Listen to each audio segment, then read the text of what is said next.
Hello everyone, this is ACH AI Akaya, and we are still in round of 32 action for the Wrath of the xel'naga tournament. In this matchup we are going to see right now is Manslayer, who is spawning as the green Zerg on the right side of the map, playing against Hitchens on the left side of the map, who is also known as texmix on the SC2 Armory website, I believe.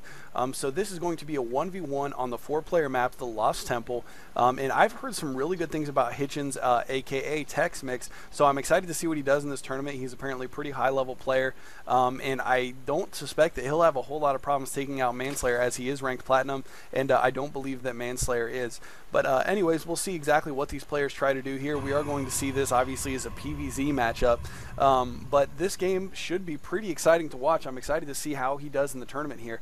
But another thing I did want to mention before this game gets too hot and heavy underway here is that Gemini is going to be casting the other half of this tournament's games. So I will have a link to his YouTube channel inside the details for all the videos that I put up for this Wrath of the xel'naga tournament, starting from the round of 32 on.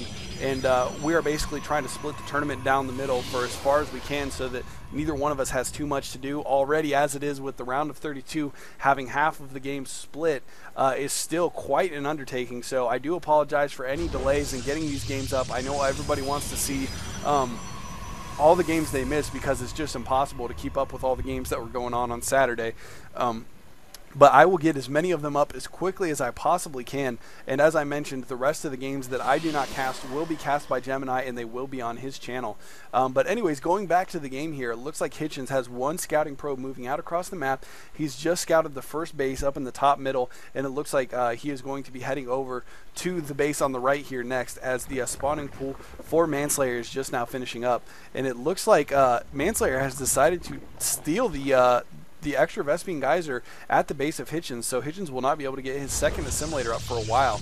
And actually, something else that is kind of interesting that I want to make note of here is that Hitchens has decided to build his first pylon and gateway back off the front of his base, as we saw in some of the other games already in the round of 32, and is pretty typical for Protoss players in the beta so far, as they like to build their first two pylons and gateway out by this entrance here to narrow down the choke point, so that it is much more difficult to get Zerglings up in there, because if you leave a very small gap and have some Zealots standing in that gap, then they can pretty easily defend that entrance, that very small entrance. But anyways, we do see Hitchens going for a Cyber Core right after his first gateway, so he is going to be teching pretty usual.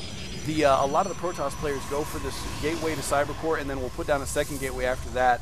And then I would expect to see him putting down his robotics bay here not too long. And actually, kind of funny, you'll notice that the building placement of Hitchens, he actually is letting Manslayer see all of his tech right now, which is kind of funny, because it seems that he is just not worried about Manslayer knowing exactly what he is doing. And there are 6 Zerglings in the base of Hitchens right now, and he's going to have to pull some of his probes off of his probe line to defend against this, losing his first Zealot, but his probes did manage to come over and clean the rest of that up. And Manslayer is getting up his first expansion right now, so hatchery going down at his natural, and back at his base he does have a queen out and running, so he is going to be producing those extra larvae on his hatchery for the time being. No speed upgrade and no layer yet, so he is just trying to get a straight econ game. It looks like he's going to go for a little bit more of a macro game. And finally, Hitchens getting a Zealot on that extractor. He is going to take that down, as this Zealot just beats away at that. Only a few hit points, and one more Zealot coming over to give him a hand here. So he does have the 2 gateways in 1 Cyber Core right now. And as I mentioned, I would expect to see him put up a robotics facility here somewhat soon, unless he is going to try for a 4-gate push.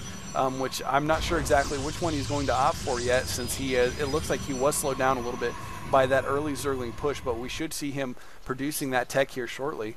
On the income tab, though, we can see that Hitchens does have a slight advantage still, despite the fact that Manslayer has an extra expansion up, but in not too much more time here, we will see that Manslayer will take an advantage with that extra expansion as he begins to saturate that expansion with more and more drones. But it looks like he does have a spine crawler going up at his expansion to help defend, and just finishing the Roach Horn, so he will have that tech available to him. But taking a look at the army overlay here, we can see that there's absolutely no money, Vespene Geyser gas, or minerals for, well, at least for a split second there, invested in the army, as he does have a few roaches that have just popped out. So you can see he is still behind in the army size, but he is definitely playing for the econ game, wants to get that mineral advantage and then just try to out macro his opponent. But it looks like Hitchens is moving out on the map now with a couple stalkers, 3 zealots, and 1 sentry to back up. And I believe he does have the hallucination ability researching here. Actually, you know what? He had it researching and it looks like he canceled it. So he must have decided, I don't know if he hit that by accident or if he just decided he was going to switch tech here. No, actually, I'm sorry, he does have it researched. It's just he didn't have enough energy to use it on that unit. It looks like it does cost more energy than he has right now.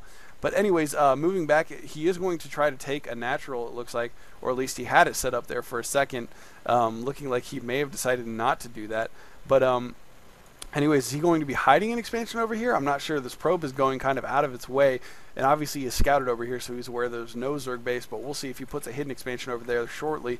A third gateway going down for Hitchens as well, as he's getting ready to put up another expansion, it looks like.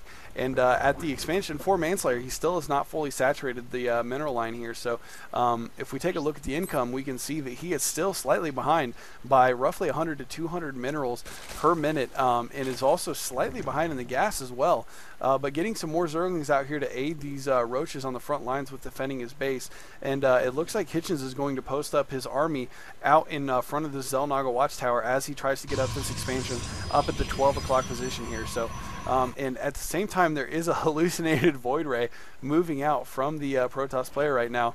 And Hitchens getting that hallucinated void ray in there, probably giving Manslayer a bit of a scare, but also using it to scout here so that he can get a little bit more intel on exactly what tech the Zerg player has in his base right now. So he is aware of the Hydra tech, he is aware of the Roach tech, and he is going to be able to build his counters accordingly, which of course the Immortals are very, very strong against both Hydras and Roaches, so I would expect to see him put down a robotics facility here very shortly. He does have a forge going up here as well, and it looks like Hitchens is going to back off as Manslayer moves his army out to the xel'naga watchtower. But anyways, Hitchens just now getting ready to finish this Nexus up at the 12 o'clock position, and once he's able to secure that, he will be able to catch up in the econ game. Actually, you know what? I'm sorry. He has been ahead the whole time, and it looks like he has continued to be ahead, even on one base, because the Zerg player Manslayer has not kept up with building the drones that he needs on his minerals. And it looks like these Roaches are going to try to take on this army. The Zergling's already dead, and one Zealot very low on health, but the rest of them pretty strong here still. And a lot of Stalkers and Sentries still with that Protoss army as well. So it looks like Hitchens already in a very, very dominating position here, going to force these last 4 Roaches to run back to his base. A few Hydras popping out here, and with the aid of this one Spine Crawler, he is going to try to defend against this. But I don't know if he is going to have enough or not. But for the time being, it looks like Hitchens has backed off and is going to let him hold this base. And once again, just want to make note how important it is to have your drones fully saturating the mineral lines here. Not nearly enough on the expansion or the main, and you can see that is the big deciding factor right now in the econ game, as Hitchens has his expansion up, does not have a whole lot of probes there just yet, but is still out mining his opponent because he has his main saturated so well. But anyways, going back to the front of Manslayer's base, he is trying to get up some more Hydras and Roaches because he's going to need those to defend against this Protoss army, because he has a very strong army right now. But it looks like he is going to post up for a little while longer and just try to contain the Zerg player for the time being. As we can see, he does have a probe on the rest of the map, scouting around, making sure there aren't any extra expansions that he does not know about, and another probe actually sitting out at his natural base as well. He is going to put down a second expansion here. So Hitchens is actually going to continue to grow his economic advantage, and as you can see in the income overlay here, he is now doubling